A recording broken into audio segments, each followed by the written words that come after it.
My name is Blaney. I am 13 years old. My ancestral name is and I would like to acknowledge the traditional Musqueam territory of which we are standing on today.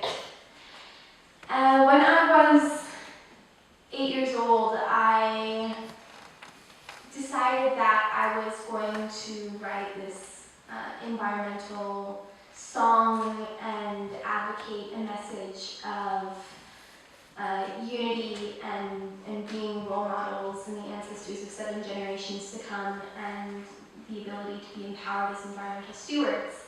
And this decision was made because of an accumulation of factors in my life that encouraged me to take those steps of mobility and empowerment to speak for the earth. And these factors in my life had come from a very young age, where I was raised with the voices and raised with the drum and the philosophies and the mentalities of the indigenous people of which I am from, this land and nation.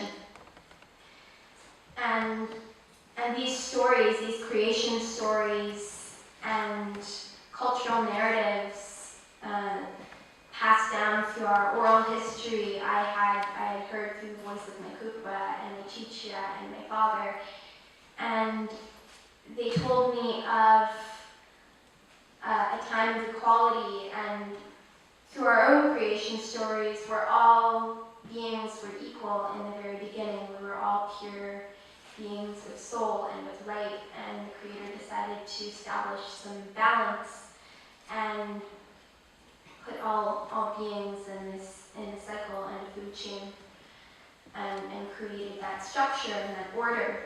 But that didn't compromise the very equal and understanding souls of every living being. And so we have an idea of brotherhood and an established relationship, a compassionate connection to our environment. And what I heard from my kupa and my chicha is I heard many stories about a beautiful environment. I heard stories, the creation stories. I heard stories about gathering traditional food off of our traditional territory. And at a very young age, I was 4, 5, or 6 when I heard these stories. I had no clear definition or distinction between reality and what I had been told. So I began to apply these stories to my life, and I had this type of belief that our community maintained the same healthy relationships to each other and to our territory, and we spoke our language fluently, and we were strong in that way of our ancestors. And once I was in grade 1 and 2, I began to understand the gravity of the situation surrounding my community, and how our community had lost touch with our environment, and how many of the youth and my cousins and those who were my age were similar to me, going through this grieving process of understanding the reality of our world. And in so starting to grieve a culture of which we had never experienced, whether or not we acknowledged that grief or that mourning process. I saw that nature deficit disorder, that disconnection between child and nature, which isn't an illness of the child, but yet an illness of the society, and the lack of proper mediation of any type of compassionate or emotional connection to that environment. So we have literacy, and we have the ability to make informed judgments for our environment when the time comes that we become leaders and we become influential people within our communities and within our societies.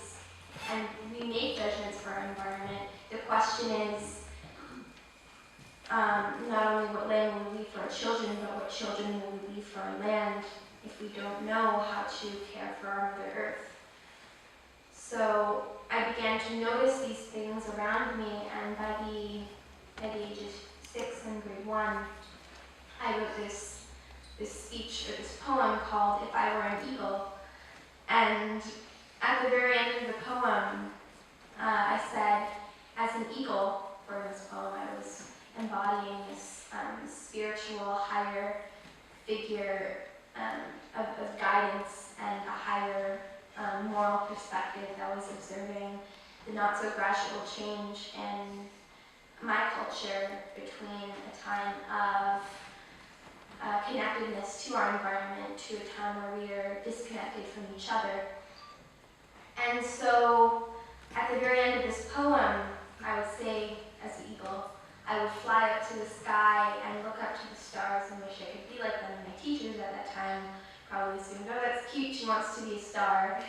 But what I really meant was that I would look up to these stars and I wish that I could be like them, detached from the earth, so I wouldn't have to feel sadness, so I wouldn't have to feel pain when I watched that environment, that connectedness, and what nature symbolized, which is cultural integrity and how I identify myself as a human being, which is an Indigenous person. I wouldn't feel that sadness when I watched that deteriorate and dissolve from my life. And so at the age of 8, I found out about the Northern Gateway Pipeline and oil pipeline going from the tar sands of Alberta to Kitimat, BC, and from there going on supertankers down to California and China. And I decided that I didn't want anything more to happen, and that was basically my decision in a nutshell. I didn't want anything more to happen. And so in that way, I was able to escape from this place of grief and this place of sadness, and this place of not feeling empowered or inspired or able to commit to actions of change. And so I find that just throughout my work as an activist, we have many problems, especially for Indigenous nations, as I work not only as an environmentalist, but as an activist who tries to stand for Indigenous nations whose cultures are being undermined through unsustainable extraction, which hasn't been done properly or with obligated consultation processes between the corporate or government entity and the nation. And so I noticed that, we have a lot of problems. We have the forcibly imposed Western culture upon our lifestyle, which is so detrimental to our situation, as we find that many of our people, they don't feel as if they can walk between both worlds, the Western world and also the ancestral traditional world. So we tear ourselves apart trying to choose between different parts of our identity. And I find that we do have a lot of problems with the continual cycles of oppression and systemic racism and poverty and those oppressive treatments by our supposed governments, the ongoing colonial wars that are targeted towards the Indigenous people with cultural genocide, and how our communities are being undermined at this time. And we do have those problems, but I find the biggest problem with any type of struggle is this mentality, this us and them mentality, where we distance ourselves from other people. And so as an activist, that's something that I've been trying to overcome, is these us and them division mechanisms that separate ourselves from ourselves, separate communities from communities, and create this external, unfamiliar entity of them, of which we dehumanize and don't have the ability to empathize with. And so we imagine and fabricate these borders between community and community. And this is very problematic, especially in a time that requires much change, so we are able to hand down a better land and a better world to the next generation. And so, as a part of overcoming this, I have come to a place of understanding that there is really no us and them barrier. Because all of our children, they will learn together, they will play together, and they will live in the same world. They'll breathe that same air through the shared lungs of humanity, through the shared lungs of all living beings. And once they breathe that air, and they breathe out that air, they have intricately intertwined their destiny with the destiny of the world, because they are a part of that nature. They are a part of everything else that breathes that air, everything else that drinks the water. And all of those children, they will exist in the same future, and they will learn together, so does that not make us brothers and sisters? And they will change every preconceived prejudice and unjust notion throughout the wrongdoings and shortcomings of our society, and they will change everything that we know about the world, because they are progression and they are equality. And that change will be made because of the ideas that I heard about earlier with that children's story. So, as the ancestors of the 7 generations to come, we must be the role models. And it's our responsibility, not only responsibility, but sacred obligation as those ancestors to leave behind a positive imprint and footprint on our future. And that comes with being compassionate and looking at basic human values and understanding how we can apply that to our life, how we can apply that to our community, and how we can apply that to the change of what we want to see in the world. And we have to understand our voices as well. We have to understand that everyone has a voice for a reason. We can speak, we can communicate with each other for a reason. It's to speak for those who have no voice and to speak for those whose voice goes unheard.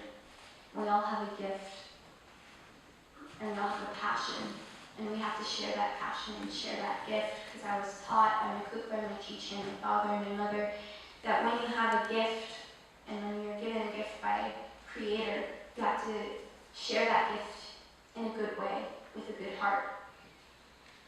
Or else one day you might not have that gift, because you didn't have that good heart, you didn't have that good intention.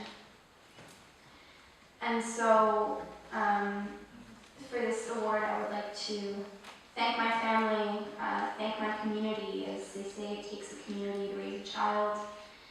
I would like to thank my ancestors, because as an Indigenous person, it takes a culture to raise a child. And thank this living planet and this Mother Earth, of which I am so humbled to have the ability to experience, to swim in her streams, to drink her water, to run in the fields. And I'm just so thankful to be a part of these communities, and especially in this time where we are witnessing great hardships, but with that comes great opportunity.